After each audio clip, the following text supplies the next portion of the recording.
Adegan diawali dengan aksi pangeran dan pasukannya menyelinap ke dalam benteng Mungyeongseje untuk mendapatkan makanan dan membunuh Tuan Cho Hakju. Setelah berhasil menyelinap, segera mereka menuju tempat di mana Tuan Cho Hakju berada. Sayang aksi mereka sudah diketahui oleh Tuan Cho Hakju, segera dibuatlah jebakan untuk menangkap pangeran dan pasukannya. 아무래도 이상합니다. 숫자가 너무 적습니다. Menyadari hal itu adalah jebakan, segera Tuan Ahn Hyon berlari untuk memperingatkan pangeran. Akan tetapi hal itu sudah terlambat, mereka sudah masuk ke dalam perangkap yang disiapkan Tuan Cho Hakju. Pangeran dikurung dalam satu ruangan bersama raja yang sudah menjadi zombie.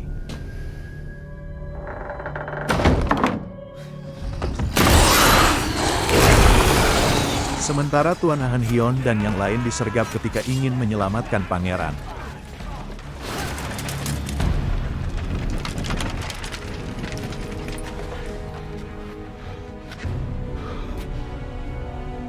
무슨 짓을 꾸민 것이오? 대역죄를 지은 건 저하가 아니라 바로 당신이야. Adegan berpindah kepada pangeran yang sedang berjuang menyelamatkan diri dari kejaran raja yang sudah menjadi zombie. Adegan berpindah keluar ruangan di mana terlihat sejumlah perwira menghalangi jalan Tuan Ahn Hyon untuk menyelamatkan pangeran. 비켜라. 그처럼 현명하시고 용맹한 대감께서 Tuan Cho Hakju mengatakan apabila Tuan Ahn Hyon mengakui kesalahannya, dia berjanji akan mengampuni nyawa beliau. Akan tetapi hal itu tidak dihiraukan oleh Tuan Ahn Hyon. Malah ia mengatakan bahwa Tuan Cho Hakju telah memperalat raja yang telah wafat, dengan membangkitkan dan merubah raja menjadi monster yang haus darah guna melanggengkan kekuasaannya. Menyadari bahwa peringatan dirinya tidak dihiraukan, segera Tuan Cho Hakju memerintahkan anak buahnya untuk menembak Tuan Ahn Hyon. 못 들어느냐? 쏴라. Melihat keraguan para prajurit untuk menembak, segera Tuan Cho Hakju mengeksekusi prajurit tersebut. Karena takut dibunuh, akhirnya prajurit yang lain menuruti perintah Tuan Cho Hakju.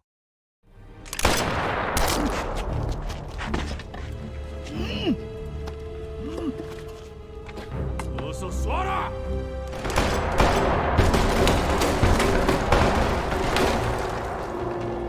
Akan tetapi tembakan tersebut tidak menghentikan Tuan Ahn Hyon. Setelah pintu terbuka, terlihatlah sosok raja sedang berdiri.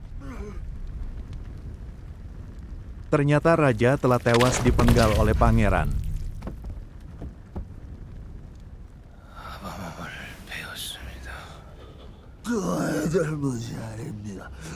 Momen ini tidak disia-siakan oleh Tuan Cho Hakju untuk menyatakan bahwa pangeran adalah seorang pengkhianat yang telah membunuh ayahnya sendiri untuk merebut kekuasaan.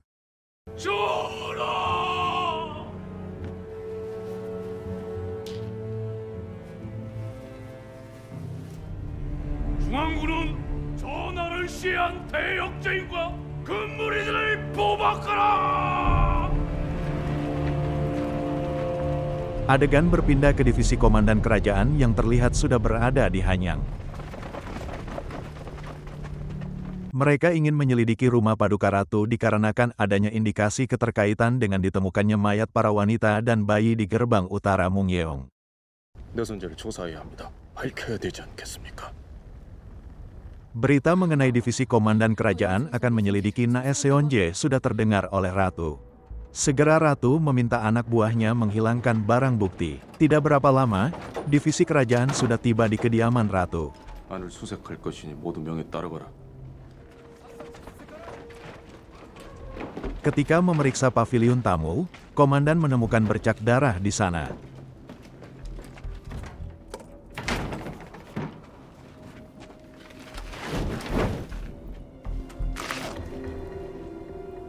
Lalu salah satu anak buah komandan menemukan sesuatu yang mencurigakan.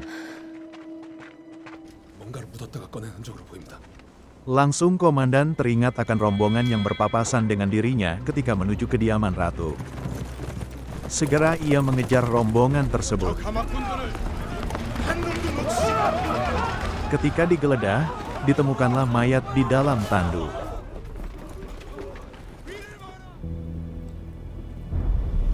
Betapa terkejutnya Ketua Dewan Negara melihat hasil temuan tersebut. 칼에 맞았지만 아이들의 사인이 미심쩍습니다. 어찌 이런 일이? Di tengah perbincangan tiba-tiba terdengar suara terompet yang menandakan bahwa Kaisar telah wafat. 전하성이 아닌가? 전하께서 승하셨네. Segera Ketua Dewan Negara mengkonfirmasi hal tersebut. 대체 어찌된 일입니까? Tuan Cho Hakju mengirimkan pesan untuk menangkap gerombolan pemberontak yang dipimpin putra mahkota, dikarenakan telah memenggal kepala paduka raja hingga tewas. Sontak seluruh pejabat menangis mendengar hal itu. Lalu dilakukanlah prosesi pemakaman sang raja.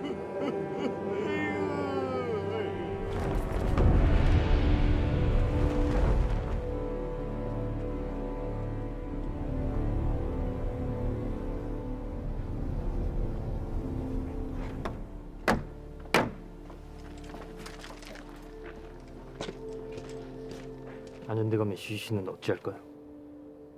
여물하고 예를 갖춰 매장에 들거라. Setelah kematian raja, terjadi kekosongan kekuasaan yang menimbulkan perdebatan siapa yang akan menggantikan raja. Di tengah perdebatan, Kepala Kasim muncul memberitahukan bahwa permaisuri sudah mengalami kontraksi. Akhirnya rapat memutuskan untuk menunda keputusan setelah sang ratu melahirkan.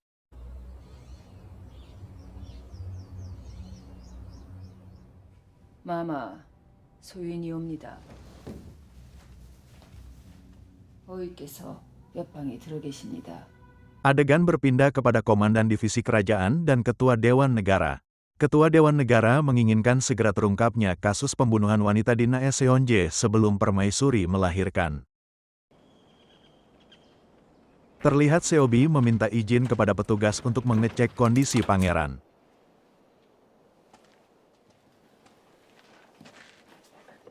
저 상처가 덧나지 않게 시료부터 하겠습니다. Ketika akan membersihkan luka, pangeran memberikan pesan tertulis kepada Seobi untuk membangkitkan Tuan Ahn Hyon. Adegan berpindah kepada Yongsin yang sedang berada di dalam penjara bersama rekan-rekannya. Mereka merasa ada pengkhianat sehingga mereka bisa tertangkap. Yongsin mengatakan bukan saatnya untuk mencurigai seseorang, lebih baik memikirkan bagaimana cara melarikan diri dari tahanan. 무슨 방도라도 있는 것이냐? 한양으로 길을 나서기 전 그때가 유일한 기회입니다. Adegan berpindah ke suasana persiapan pengantaran jenazah raja ke Hanyang. 출발 준비가 모두 끝났습니다. Ketika hendak dibawa ke Hanyang, Yongsin dan kawan-kawan melawan dan mencoba melarikan diri.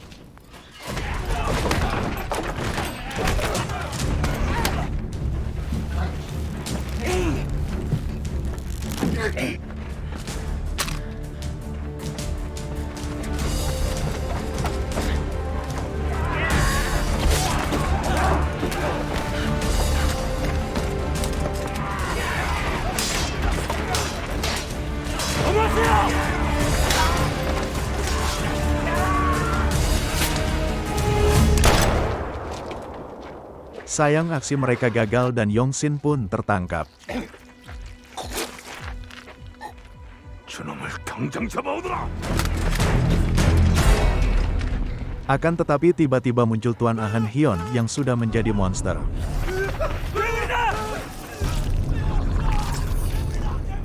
Para prajurit pun panik dan mencoba menghentikan monster tersebut.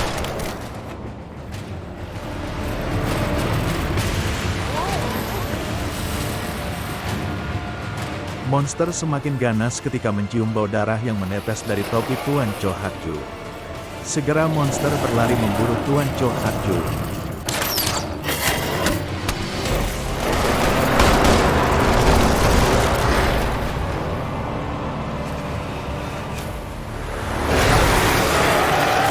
Akhirnya Tuan Cho Hakju pun pergi.